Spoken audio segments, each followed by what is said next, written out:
Vedabhumi, the land of knowledge. That is one of the names of India, and for a very good reason. If we turn the hidden pages of the history, long before the Islamic invasions and the European colonization, India has been one of the very few civilizations which has a very advanced education system of that times. I'm not saying this. If we turn back the pages of the history before 1000 AD, that's before Mughal invasions and the European colonization began, travelers from Europe, Persia to China used to travel to India to obtain the knowledge as part of this Vedic culture. If you read the books written by Megasthenes, Al-Biruni or Hyun-Sang, you'll get to know how advanced Indian education system at that times was.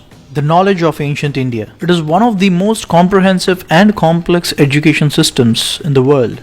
In this short video, we try to compile how the ancient Indian education system looked like. The heritage of the ancient Indian education and value system as we know today has been largely preserved by the inscriptions on the temples, manuscripts, and verbally transmitted from a teacher to a student. These are the three main sources from which we have been preserving the Vedic education system till today. Now let's see what they are. For ease of understanding, we have put it this way. There are 6 broad categories of Indian scriptures which hold the entire knowledge system. They are Shruti, Smriti, Purana, Itihasam, Agamam, Siddhantam. And they cover a diverse set of fields of education like mathematics, physics, biology, philosophy, astronomy, health sciences, linguistics, and many other branches of science and technology besides the theological concepts. Starting with the first one, Shruti. Shruti is well known as the Vedas, and there are 4 of them. Rig Veda, Yajur Veda, Samaveda, and Atharvana Veda. Rig means praise, a form of expressing the gratitude. It explains about the various hymns praising the elements of nature and cosmos. And the second one is Yajur Veda. Yajur means worship. It explains about different procedures of worship of the nature and cosmos. And the third one is Samaveda. Sama means song. It gives a music-driven canonical format to the other Vedas for ease of recitation. The fourth one is Atharvana Veda. Atharva means stable mind. It sets the rules for a steady state daily life activities that needs to be observed in a Vedic culture. All these 4 Vedas are not just like any other 4 ordinary books. You will not understand a word of it unless you are blessed with a guru who can explain to you what each of these mean, and they are highly interconnected with each other. Further down, if we look into any of these 4 Vedas, it has 4 fundamental blocks. Aranyaka, Brahmana, Samhita, Upanishad, supported by 6 external blocks. Siksha, Vyakarana, Chandas, Nirukta, Jyotisha, and Kalpa. We'll keep it very simple, not going to further details. The 4 internal blocks of Aranyaka, Brahmana, Samhita, and Upanishads, they describe the theosophical, philosophical, and physiological anatomy of the cosmos and the nature and the fundamentals of human existence. In simple words, it describes Brahman, which means the ultimate and the supreme power of the existence. And the 6 external blocks, Siksha, Vyakarana, Chandas, Nirukta, Jyotisha, and Kalpa, these are called as Vedangas. They complement the knowledge framework of Vedas with different and intricate specializations each. As you see here, Siksha is study of phonetics, Vyakarana is study of grammar, Chandas is study of linguistic rhythm and prosody, Nirukta is study of etymology, Jyotisha is study of astronomy, and Kalpa is study of rituals. All these 6 are called as Vedangas. And that's how the 4 Vedas are supported by the 6 Vedangas. And that is not all. Each of the 4 Vedas have 4 Upavedas as an offspring. Ayurveda, the study of life sciences, ascribing to Rig Veda. Gandharva Veda, study of music, art and dance, ascribing to Samaveda. Dhanurveda, study of archery and warfare, ascribing to Yajurveda. And Ardhashastra, study of business administration and political sciences, ascribing to Atharvana Veda. Now this is the complete picture of what we call today in simple words as Vedas. And one of our prime objectives of this channel, Project Shivoham, is to bring forward this entire knowledge system in a simple format that everybody can understand. We already did a couple of documentaries on Dhanurvedam, Ayurvedam, Sanskrit, and a lot more. And you can find them on our channel.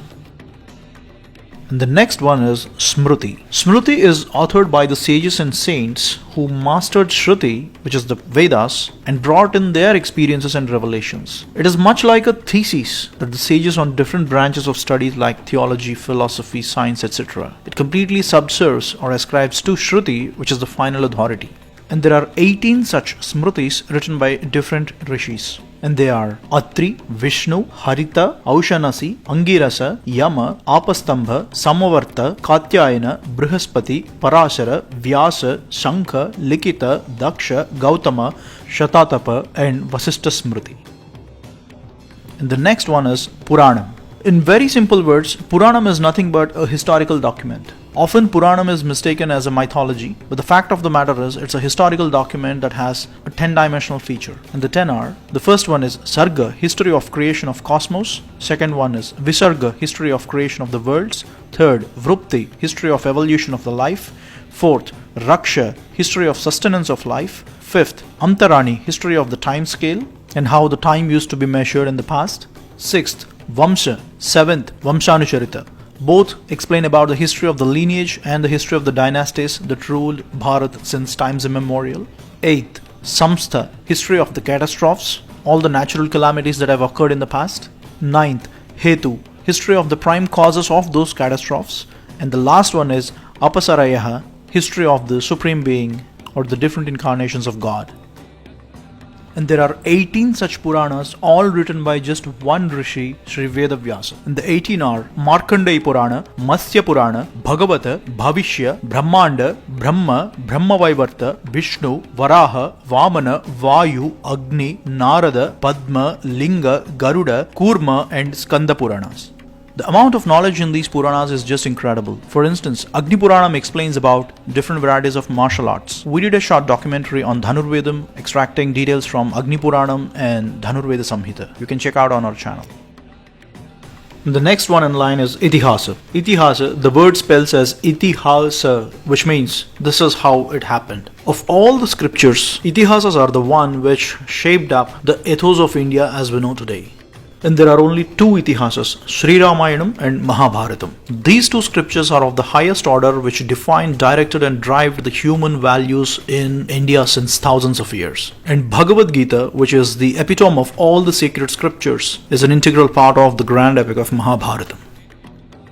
And the next one is Agamas. Agamas are treatises on theology, epistemology and also describes the architectural principles of temple construction. Basically, they are the rule books of how a temple needs to be constructed and the rituals in the temple needs to be organized. All the magnificent grandeur of the Indian temples and the exquisite carvings that we have on the Indian temples. The source code of all that beauty is from Agamas. For instance, Shilpa Shastra, the branch of knowledge which deals with sculpting, is from Agamas. And there are 77 Shakti Agamas, 28 Shiva Agamas and 108 Vishnu Agamas. So wide and so deep.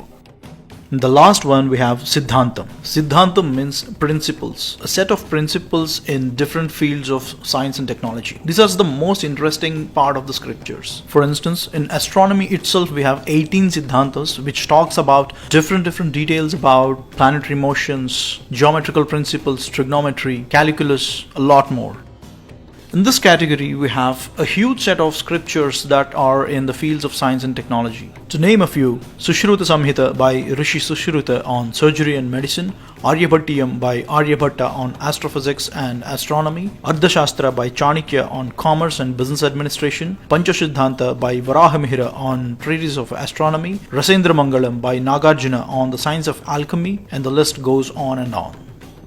And that is a very brief history about the Vedas and the other scriptures of ancient Indian education system. For ease of understanding, we tried to condense a lot, but it is so wide, deep and complex all at the same time. And the backbone for this entire education system is Sanskritam. And if we don't have the competence of Sanskritam, all this knowledge system is good for nothing.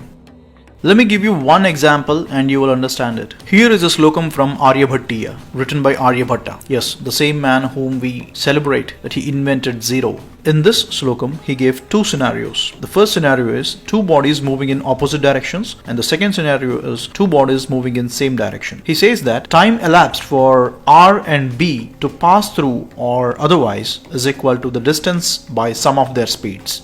And in the other scenario, it is distance by difference of the speeds. In simple words, he gave the equation of speed is equal to distance by time.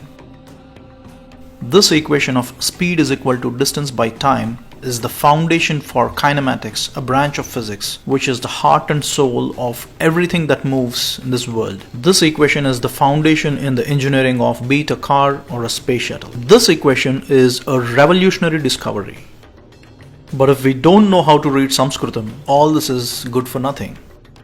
According to the documented history, Galileo Galilei in the year 1638, he published a book called Two New Sciences. In this book, he first gave the formula of speed is equal to distance by time. Now don't start judging Galileo. All his work is original, and if you read this book, you'll get to know. He did not get inspired from Aryabhatta. But the fact of the matter is, something that was discovered by Aryabhatta in 510 CE had to be rediscovered by Galileo in the year 1638. In these 1000 years, the speed is equal to distance by time equation, which is written in Sanskritam, is locked up in Aryabhatiya. 1000 years. Imagine what could have been the impact if this was known earlier to the whole world.